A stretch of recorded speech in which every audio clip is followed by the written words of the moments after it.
Good morning, everyone.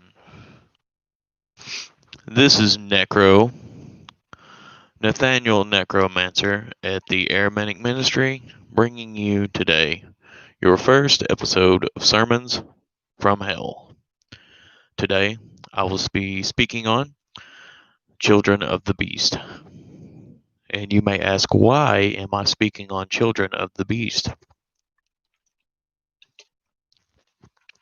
Well, after many, many thousands of years of anarchy, hatred, and killing, this generation and a few generations before, throughout the couple hundred of years, about 400 years, have been naming and plagiarizing this world with people labeled as children of the beast. Now, whenever you are a children of the beast, in most mythology, I call mythology, and theistic belief, the Christian church tells you that when you are born, you have two parts of you. You have God that's inside you somewhere there, and you have the devil on your back, literally.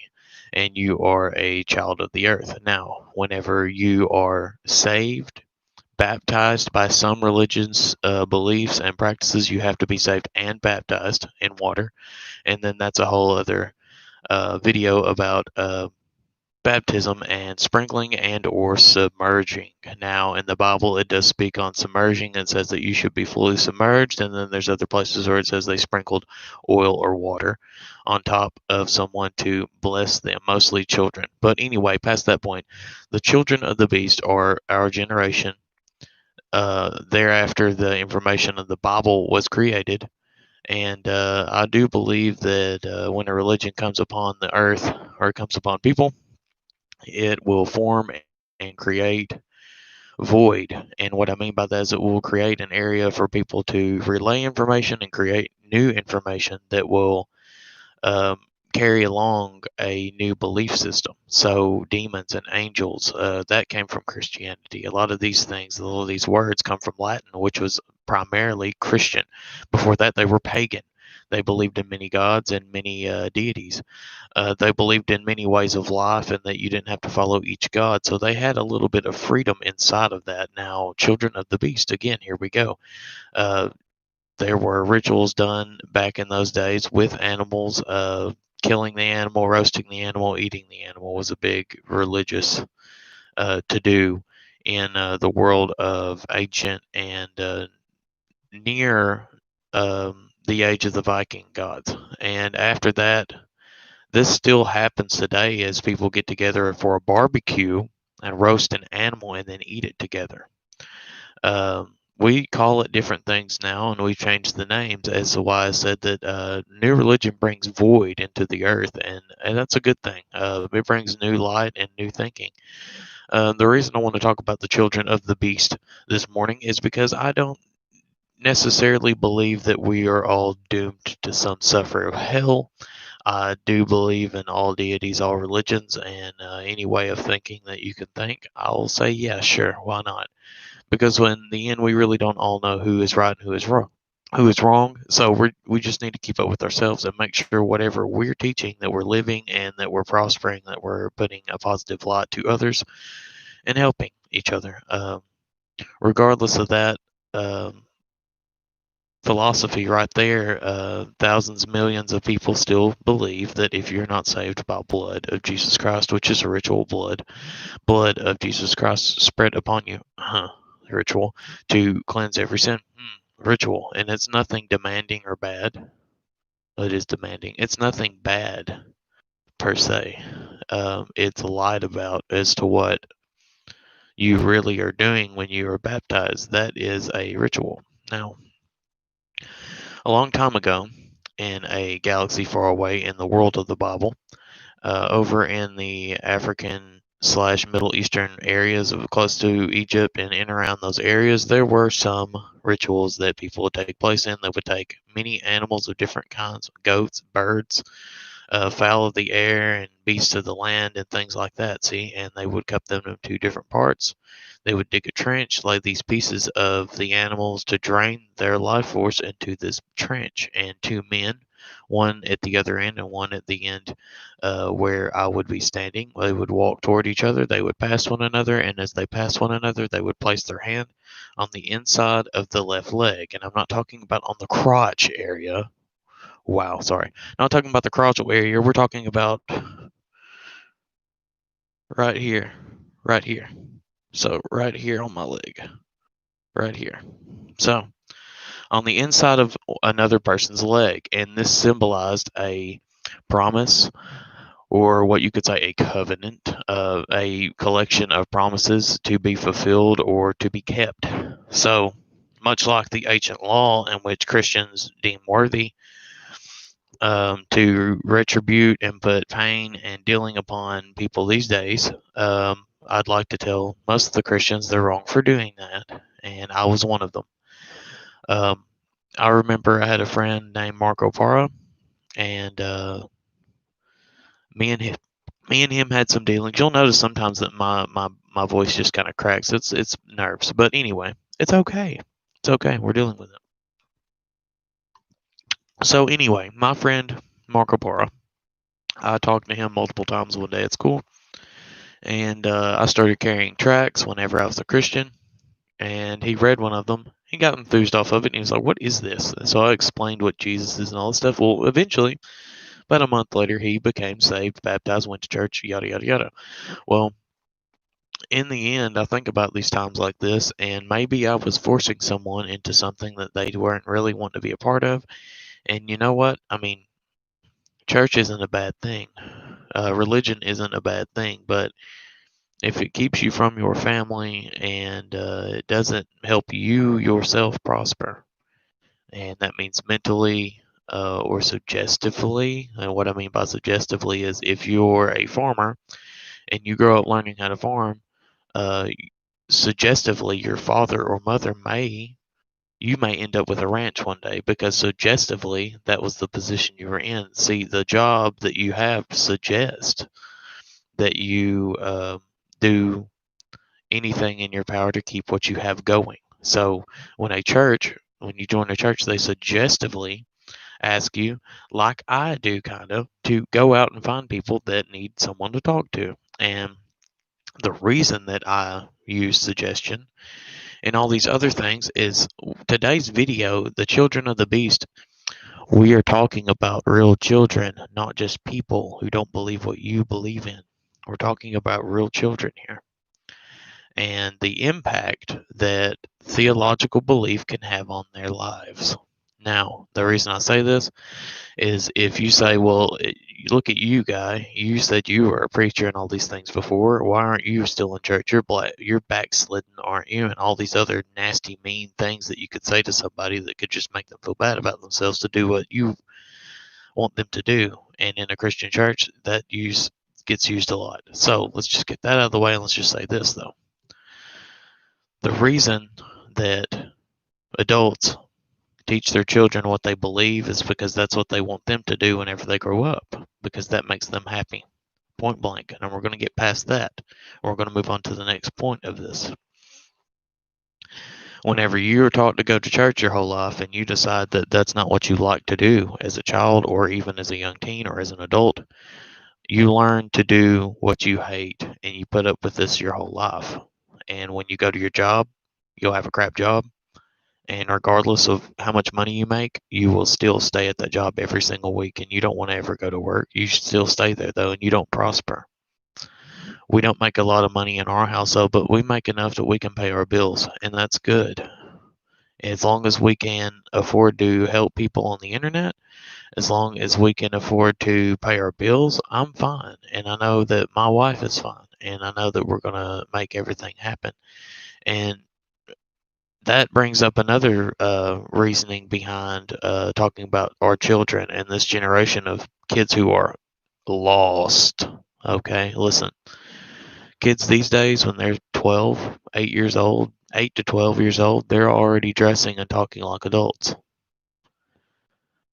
They know that this generation is going to move on quicker and faster than the one before it. When you were a child, our parents, most of our parents were 20 somethings or younger when they had us. now. Look at this generation. Most of the children that grow up when I was in school, children, teenagers my age when I was in high school, were having kids. So, and this was normal. This wasn't like, oh, she's pregnant, let's make fun of her. No, this was a normal thing. And I think that it's not. Okay, here we go. This is going to get really cringy. I do think that it's healthy that the young generation, that we are all getting back to our instinctual needs, that people aren't hiding in the darkness anymore about how they live their life, aka, I mean, teenagers, boys and girls seeking out marriage even while they're in high school now. There's nothing wrong with that. Sometimes you'd be surprised at how good a relationship these two people can build while being with each other in school.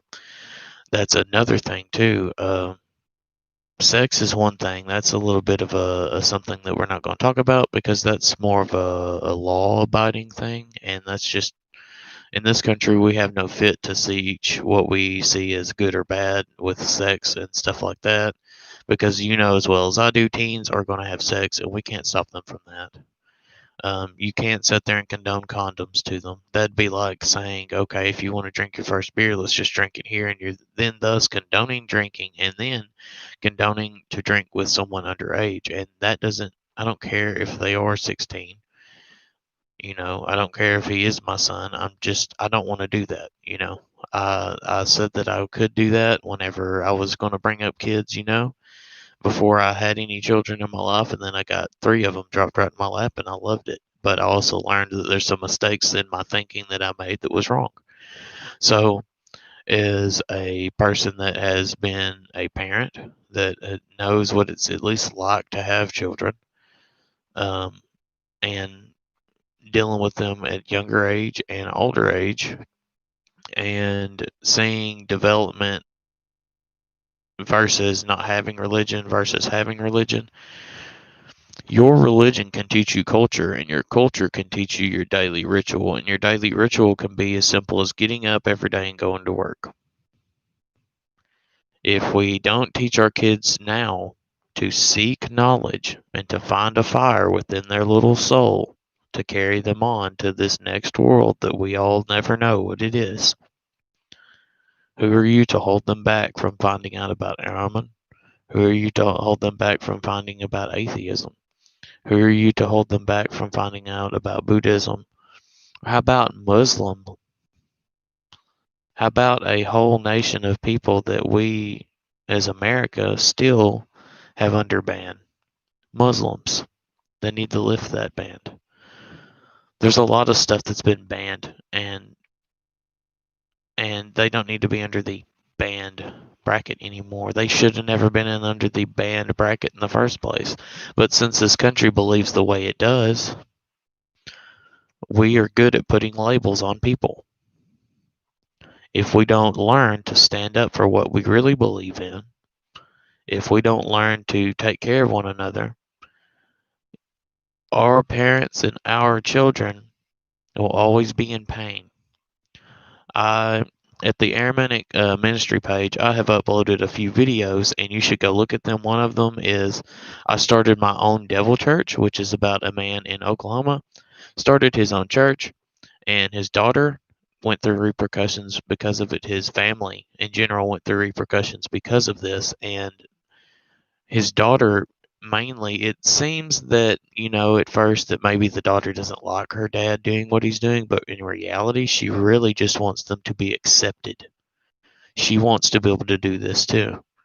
Some people use real blood in real rituals, and some people faux it, and that's fine. The energy's there. Either way, you did a ritual, and either way, if it made you feel better or you deal with your demons that way, then you need to do that. um, we have a lot of hijinks and poltergeist activity going on where I am at right now, and constantly we have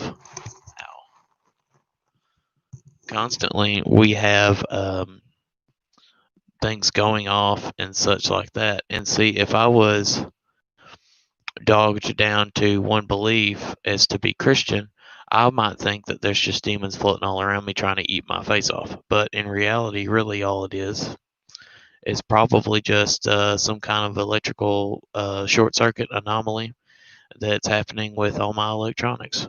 Who knows and who cares? The point of is however your parents believe and however you teach your children, or however I, as a person, go out and teach other people that are younger than me or older than me about what paganism really is and what Satanism really is and who Ahriman really was, and that chaos is a good thing and chaos can be a bad thing, and that justice can be a good thing and that justice can be a horrible wrong thing. And anything applied with a certain pressure or presence may turn sour or it may be sweet. So that's what I'm saying, is just like when a policeman uses the words justice to define what he's doing, then that may be something like George Floyd's situation, one of those things where someone takes on a lot more power than they should have and push someone to a brink of death. I think that's wrong and I think that's sick. So instead of driving your children and your friends and your family and your coworkers and everyone else that you know in your community to the end of their wits trying to preach Jesus to them or any other religion, including this one. And yes, I said preach a religion because that's what it's called pretty much. It's giving word to others. It's backing up your belief. It's accommodating a style or a lifestyle or a way of life. It's accommodating culture. So if you push this on other people and they walk away knowing that you're doing this so that they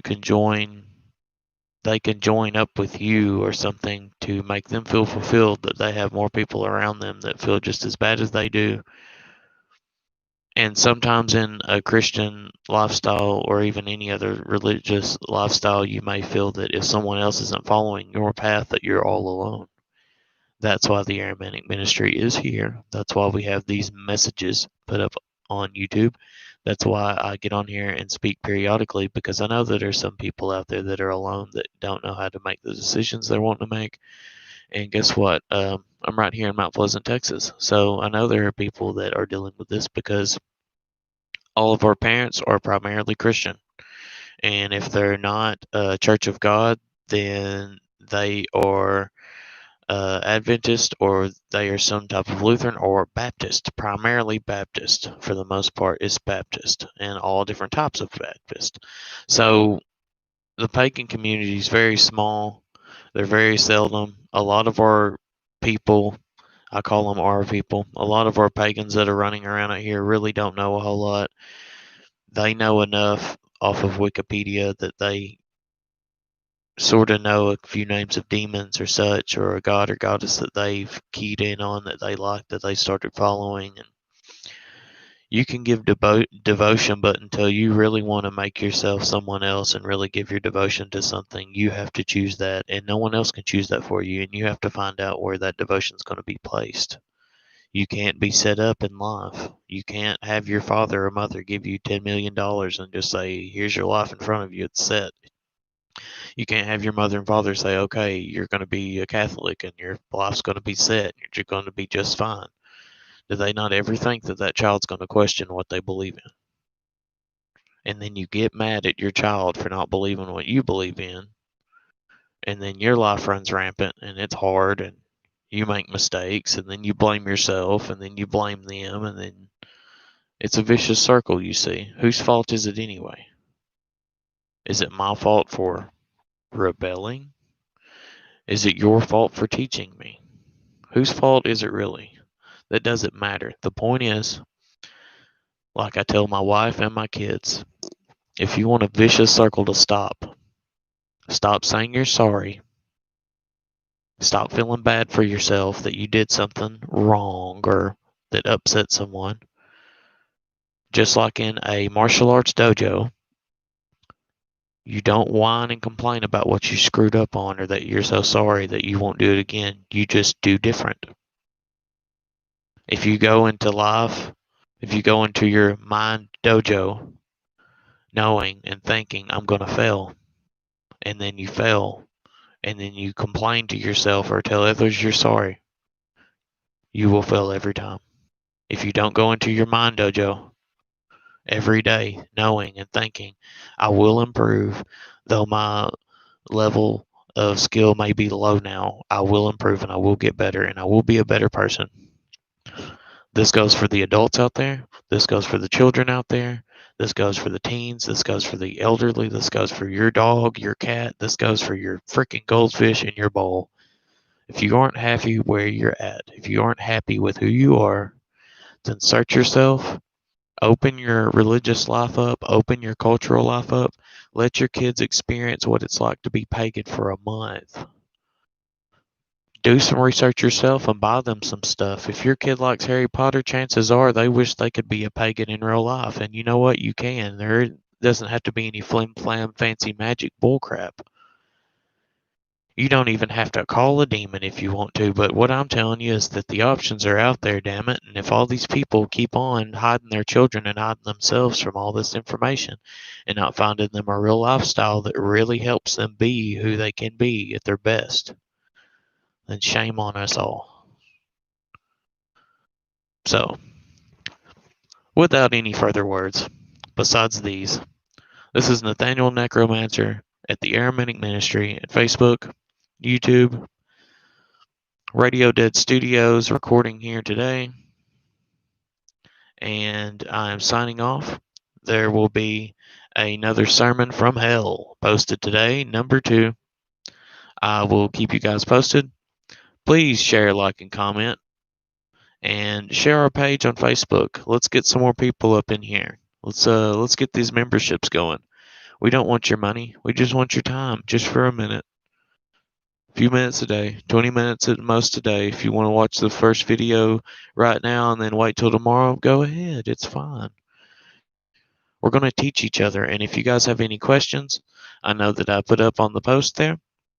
As I said in these words, we're going to end. But as I put up on the post, we're going to have a poll on Facebook on the group, Aramanic Ministry group page. Go look at that too. So this is Nathaniel Necromancer signing off with the Aramanic Ministry from Radio Dead Studios. Thank you guys very much. I love y'all very much. I appreciate every day that I get to spend on here. And without further ado, I'll see you guys in just a little while with the Sermons from Hell, Part 2. See you guys later, and goodbye.